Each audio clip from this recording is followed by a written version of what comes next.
नमस्कार। India at 9 में मैं कादम्बिनी शर्मा हूं आपके साथ। इस वक्त झारखंड से एक खबर आ रही है। झारखंड के हजारीबाग में एक बड़ा हादसा हुआ है।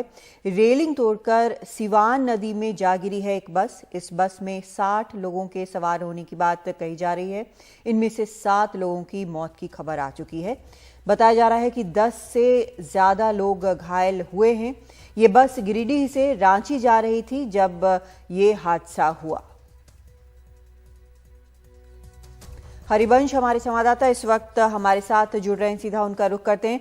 हरिवंश, और क्या जानकारी मिल रही है इस पूरी दुर्घटना के बारे में?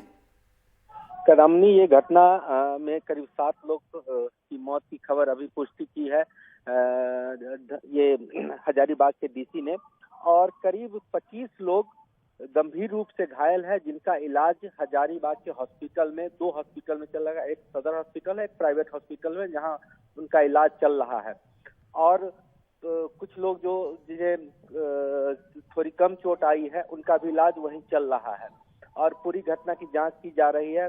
बस जो है जितना करीब 20 फीट नीचे जो है वो रोड से जो पुल है, उस पुल से करीब 20 फीट नीचे गिरी थी। और 3 लोगों की अभी भी बॉडी जो है वो निकालने की कोशिश की जा रही है। वो फंसा हुआ है, बस को काटने की प्रक्रिया जारी है। काट के उनका बॉडी निकाला जाएगा। तो कुल मिला के अभी स्थिति नियंत्रण में कर लिया गया है, और साथ ही जो घायल है उनका इलाज हजारीबाग के हॉस्पिटल में चल रहा है। जी, बहुत शुक्रिया आपका हरिवंश इस पूरी जानकारी के लिए। तो 7 लोगों की मौत हुई है और जैसा हरिवंश ने अभी अपडेट किया, 25 लोग गंभीर रूप से घायल बताए जा रहे हैं। कुछ लोगों को हल्की फुल्की चोटें भी आई हैं। और अब खबर दिल्ली से, जहां पर कोर्ट ने आम आदमी पार्टी विधायक अमानतुल्ला खान को 4 दिन की रिमांड पर भेजा है। एंटी करप्शन ब्यूरो को 4 दिन की ये रिमांड मिली है। उसने इससे ज्यादा रिमांड मांगी थी। एसीबी ने कल अमानतुल्ला खान और उनके सहयोगियों के ठिकानों पर छापे मारे थे। छापे के दौरान 24 लाख रुपए कैश और 2 पिस्टल समेत कुछ कारतूस भी मिले थे। एसीबी ने कोर्ट को यह भी बताया कि छापे के दौरान उनके अधिकारी पर हमला किया गया। एसीबी ने कोर्ट को इस घटना का वीडियो भी दिखाया। साथ ही कहा कि अमानतुल्ला खान ने अपने पद का दुरुपयोग किया है। वक्फ गरीबों की भलाई के लिए काम करता है, लेकिन इन्होंने इस पद का दुरुपयोग किया। इस पर और जानकारी दे रहे हैं हमारे सहयोगी मुकेश सिंह सिंगर।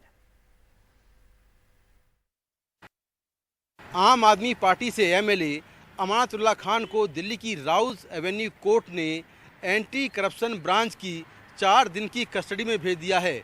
अब अगले 4 दिन एसीबी उनसे पूछताछ करेगी।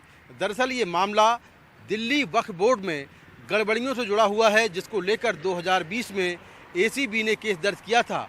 हालांकि तब से ये मामला ठंडे बस्ते में था, लेकिन कल एसीबी ने अमानतुल्ला खान को पूछताछ के लिए बुलाया। पूछताछ के बाद उनके 5 ठिकानों पर रेड हुई। रेड के दौरान उनके 2 करीबियों के यहाँ से 24 लाख रुपए कैश बरामद हुए, साथ में 2 पिस्टल इलीगल बरामद हुई और इसके अलावा कई सारे कारतूस बरामद हुए। आज 14 दिन की रिमांड मांगते हुए एसीबी ने कोर्ट में दावा किया कि अमानतुल्ला खान के पास जो उनके जो करीबी हैं, उनके पास जो पैसा मिला है वहाँ से कुछ डायरियाँ बरामद हुई हैं। उन डायरियों में अमानतुल्ला खान का नाम लिखा हुआ है और ये लिखा हुआ है कि उनके नाम पर ये पैसा जो है काफ़ी सारा पैसा तेलंगाना, उत्तराखंड और इसके अलावा गुजरात भेजा गया है। उन डायरीज की एंट्री से ये मालूम चलता है कि अमानतुल्ला खान बड़े पैमाने पर कैश का लेन देन कर रहे थे, जिसमें 4 करोड़ 60 लाख रुपए कैश ट्रांजैक्शन के सबूत मिले हैं। उसमें ये बातें लिखी हुई हैं। इसके साथ में ये कहा कि अमानतुल्ला खान ने जिन 32 लोगों को दिल्ली वक्फ बोर्ड में भर्ती किया, उनमें 27 लोग उनके करीबी हैं जो दिल्ली के ओखला इलाके के रहने वाले हैं, जिनमें 5 उनके परिवार के लोग हैं। ये दावा एसीबी ने वहाँ पर किया, कोर्ट के अंदर किया, और ये भी कहा कि उनके घर से और उनके कुछ ठिकानों से दिल्ली के न्यू फ्रेंड्स कॉलोनी में उनकी 14 करोड़ की संपत्तियों के दस्तावेज मिले हैं।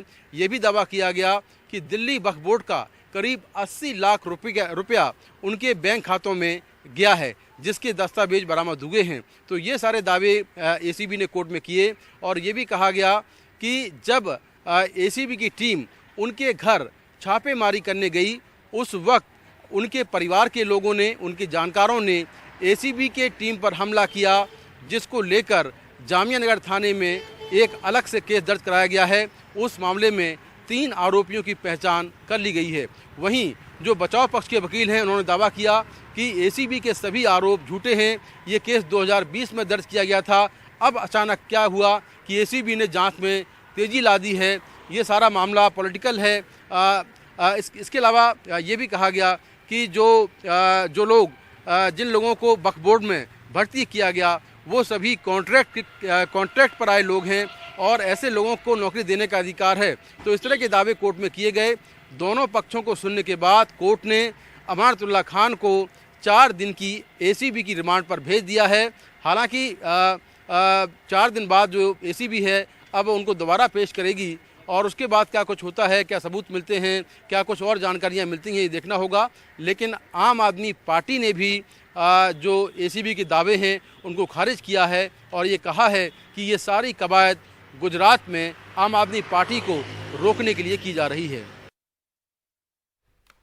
और अब खबर बिहार से, जहां पर मुख्यमंत्री नीतीश कुमार और एक वक्त में उनके सहयोगी रहे प्रशांत किशोर की मुलाकात हुई और उसके बाद कई प्रकार के कयास लगाए जाने लगे। लेकिन जेडीयू के अध्यक्ष ललन सिंह ने आज कहा कि पार्टी ने प्रशांत किशोर को कोई ऑफर नहीं दिया है। ललन सिंह ने कहा कि प्रशांत किशोर राजनीतिक व्यक्ति नहीं है, वो व्यापारी हैं, अपने बिजनेस को बढ़ाने के लिए मार्केटिंग करते रहते हैं, वो बीजेपी में ही जाएंगे। दरअसल हाल में ही नीतीश कुमार और प्रशांत किशोर की मुलाकात हुई थी, जिसके बाद इन अटकलों को हवा मिली है। प्रशांत किशोर कोई राजनीतिक व्यक्ति नहीं है। प्रशांत किशोर व्यापार करते हैं, उनका एक बिजनेस है और बिजनेस को बढ़ाने के लिए मार्केटिंग करते हैं। तो ये भी जो उन्होंने कहा है वो मार्केटिंग का एक हिस्सा है। उनको कोई ऑफर नहीं मिला था। पहली बार प्रशांत किशोर जी ने स्वयं इच्छा व्यक्त की थी। हम सब लोगों को मालूम है कि वो भारतीय जनता पार्टी के लिए आजकल काम कर रहे हैं। एक ब्रेक लेते हैं। ब्रेक के बाद देखेंगे चीतों की भारत में वापसी के बहाने राहुल गांधी ने मोदी सरकार पर क्या किया तंज।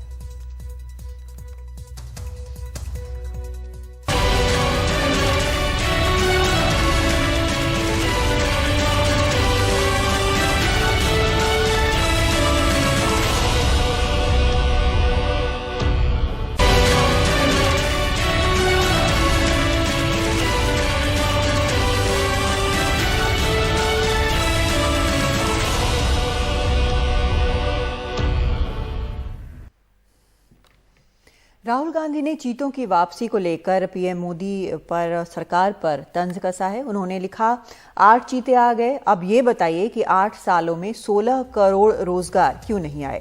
युवाओं की है ललकार, लेकर रहेंगे रोजगार। राष्ट्रीय बेरोजगारी दिवस।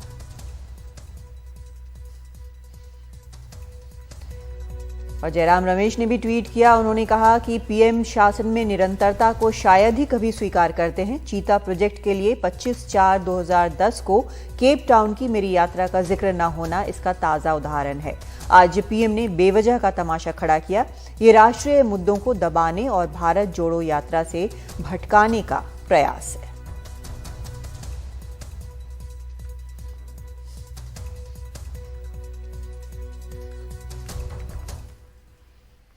आप बने रहे हमारे साथ। एनडीटीवी इंडिया पर खबरों का सिलसिला जारी है।